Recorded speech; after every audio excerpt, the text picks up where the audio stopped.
বন্ধুরা, আমরা পার্ট ওয়ানে দেখেছিলাম যে সেই জাদুই ঝাড়ু উড়তে উড়তে কিছুদিন পর সে দাদিমার ঘরে চলে আসে। আর দাদিমা যখন কাজ করতে করতে হাঁপিয়ে যায় তখন সেই জাদুই ঝাড়ু একা একা দাদিমার সব কাজ করে দেয়। কিন্তু একদিন রাত্রিবেলা যখনই দাদিমা ঘুমাইতেছিল তখন সে একটি আওয়াজ শুনতে পায় আর ঘুম ভেঙে যায়। আর সে দেখতে পায় তাদের বাড়ির খেলনাগুলো একা একা আলমারিতে যায়। এটা দেখে রাজু সাজু অনেক বেশি খুশি হয়ে যায়, কারণ তাদের কোনো কাজ করতে হয় না। আর এই দেখে দাদিমা অনেক বেশি চিন্তায় পড়ে যায়, কেননা দাদিমা যখন ঝাড়ু দিয়ে ঝাড়ুটা রেখে দেয় তখন সে দেখতে পায় ঝাড়ুর নিচে একটি অদৃশ্য ছায়া। মনে হইতেছিল যে ঝাড়ুর পিছনে কোনো অদৃশ্য মানুষ দাঁড়িয়ে আছে।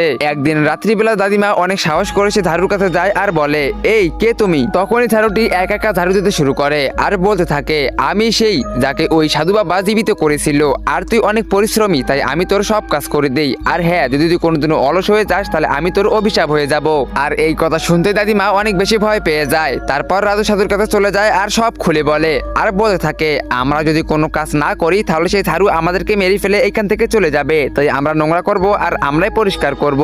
সেই দিনের পর থেকেই রাজু সাধু এবং দাদিমা তিনজন এক লগে মিলেই একসাথে সেই ঘর পরিষ্কার করতে থাকে। আর যখন তারা হাঁপিয়ে যায় তখন সেই জাদুই ঝাড়ু চলে আসে আর পুরো ঘর একাই পরিষ্কার করে আবার চলে যায়। তো বন্ধুরা, এখনই তোমার নাম কমেন্ট করে বলো, কারণ পরবর্তী ভিডিওতে আমি তোমার নাম দিয়েই অনেক সুন্দর একটি স্টোরি বানাবো।